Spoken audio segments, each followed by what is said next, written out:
Hello again, word lovers, and in this installment, another slight deviation as rather than etymology, the subject is going to be translation. What words you should choose when translating. And the text I'm going to take as an example is the Bible, New and Old Testaments.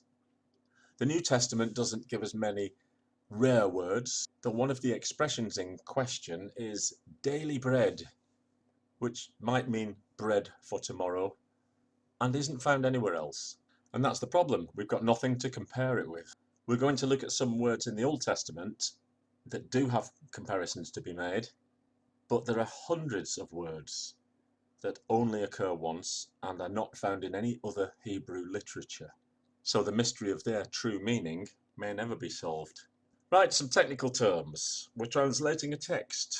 Do we want it to be equivalent formally or dynamically?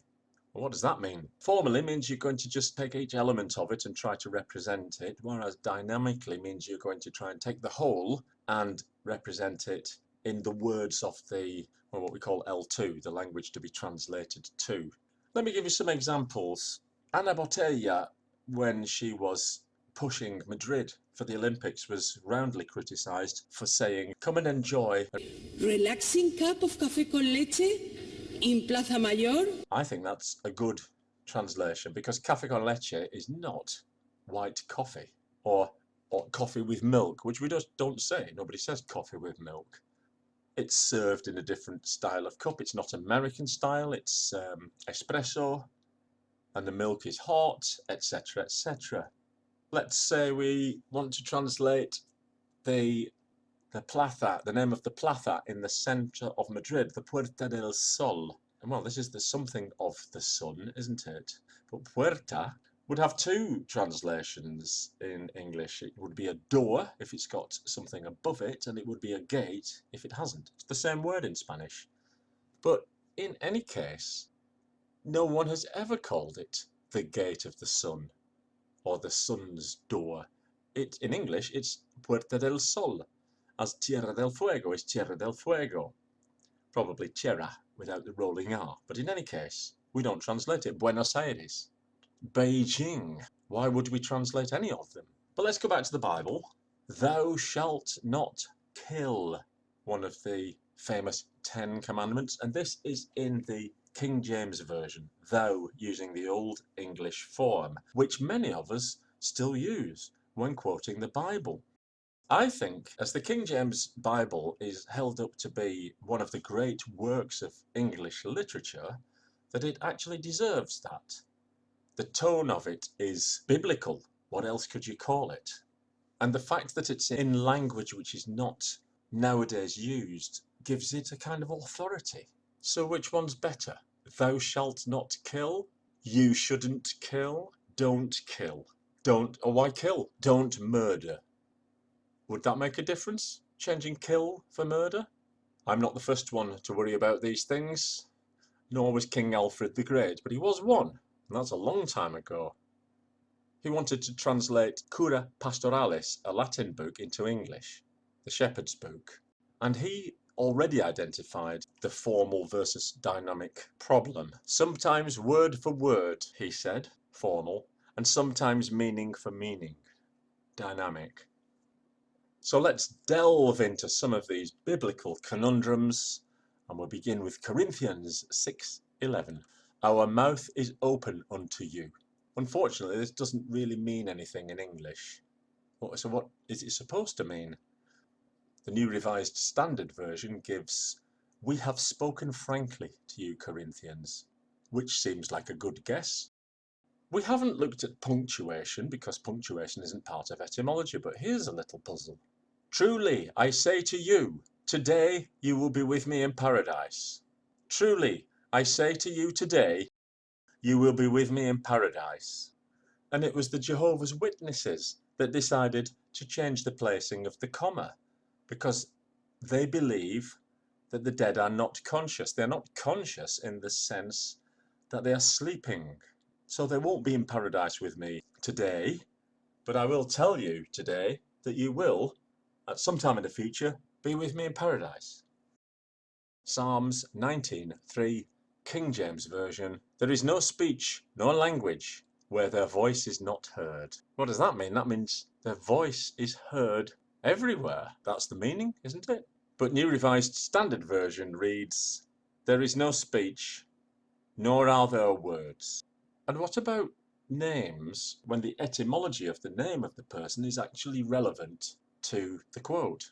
Peter, you are the rock on which I shall found my church. That was Jesus's joke. Yes, he made a funny. Peter means rock, and his saying that does make sense, even if Peter isn't called a rock, but it's just much more poetic and clever, isn't it? To say, well, your name's Rock, you can be the rock. The virgin will conceive and bear a son, says the prophet, and they will call him Emmanuel, which means God with us. Now this is in the text, so they put the meaning of the name into the text because it's important. I think in all these questions, there's no set rule. You just have to decide for yourself. Now let's look at a word, a controversial word whose change in meaning has made it controversial. If you say dumb today, you probably mean stupid, although the base meaning is mute, you can't speak. And clearly an intelligent person may be dumb as well in that sense. Now there isn't really a problem here, except maybe a younger reader today reading it and being completely unaware of the original meaning. And why would the Babel story in Genesis 11 be introduced with the words once upon a time, as in the New English Bible? This seems almost sacrilegious because once upon a time in English means here comes an invented story that isn't true. But of course the Bible is God's word, so that doesn't play. Now we go to Luke 22, so we're back in the New Testament. King James again, liked ye anything? And they said nothing. Whoa, did they say, open quotes, nothing? Or does it mean they didn't say anything? The concept of zero, nothingness, negative numbers is an advanced one, but it doesn't stop Odysseus using it when he's captured by Polyphemus the Cyclops, and he tells him that his name is nobody, and when Polyphemus is blinded and he wakes up in a rage screaming, I am blinded, and the other Cyclops say, who did that? And he says, nobody did that. That's the joke in the Odyssey. Polyphemus, while we're here, means abounding in stories and legends. So I'm going to finish now with 7 quick puzzles from the Bible. Thou shalt not covet. We're back to the 10 Commandments. But the translation of the Hebrew word that we're not supposed to do has 2 meanings, or at least it comes from a root which leads us in 2 directions. One of the directions is to desire, which is clearly what the translator thought, and the other direction is take. You shouldn't steal things. That's what it doesn't mean. You shouldn't dream of stealing things. It means you shouldn't steal things. Here's another one, and I like this one because this is etymology ties in here. The year of the horn is mentioned. In Hebrew, this is the yovel, which is the actual ram's horn. Yovel in Latin is jubileus, which does sound like the Latin word jubileus, which is connected with jubilare, to celebrate. And so because of this, from the Latin, our word jubilee means an anniversary, a celebration. The original jubilee was every 20 years, I think. And what happened in the Jubilee? Slaves were freed and debts were not exactly cancelled, but sorted out. Now we saw Emmanuel as the son of a virgin earlier, and this is because of the Hebrew in Isaiah 7:14, where the woman who gives birth to the boy is translated as virgin. Well, this is problematic, isn't it? And as a key part of Catholic doctrine, that the Virgin Mary was virgin, quite important, that would be a terrible mistranslation, wouldn't it? But let's look at an English word and a German word and ask some pertinent questions. The English word maiden did at one time mean girl, simply because of the implication, well, it means an unmarried woman, and the implication is that before you're married, you don't have sex. So it's the same thing, isn't it? The PIE root, magu, is a young person, male or female. This word also existed in Old English, by the way, meaning child, and crops up in Old Irish as a slave. In any case, maiden has the sense of unbroken, untried. The first journey, the maiden voyage, as the Titanic, maiden and only journey is the first journey. And a maiden over means an over where no runs are scored.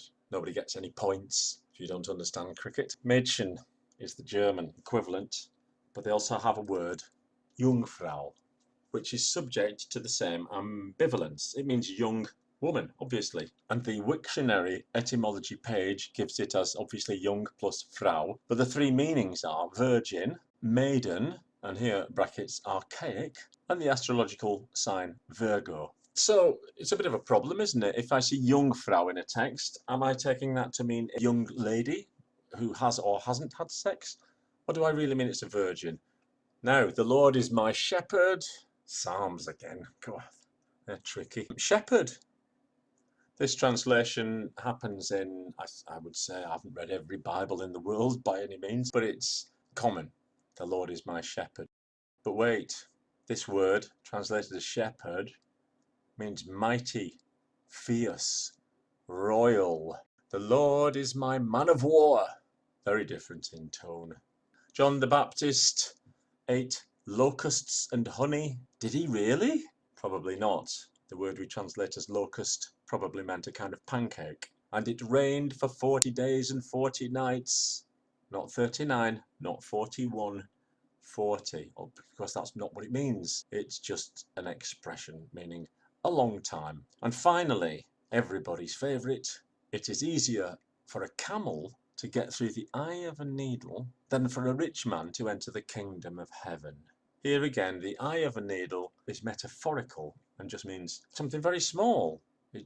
Isn't it? That's kind of obvious. I actually heard that the word camel was problematic and could, in some cases, be translated as a rope, so that the image would be of trying to get a very, very thick rope instead of a thin thread through the eye of a needle. But as most people who've investigated this know, the eye of the needle is in fact a gate in Jerusalem. And if you passed through with no baggage, there was no problem. You didn't have a lot of baggage, the camel would fit through this gate. But if you were loaded with lots of goods, you were a rich merchant, you couldn't get through. Not true. But as a rumour, you have to give it some credit. It's a rumour that's been going for over 500 years. Now, the Bible, obviously, it's pretty crucial exactly how you translate a word. The Quran would not, well, I say it wouldn't have that problem. It was written in Arabic, but of course, meanings change even in the same language over the years. And as we've seen, the Vedas were scrutinized by etymologists even before Christianity existed. So people have been wrestling with these questions for millennia, and probably will be for millennia to come.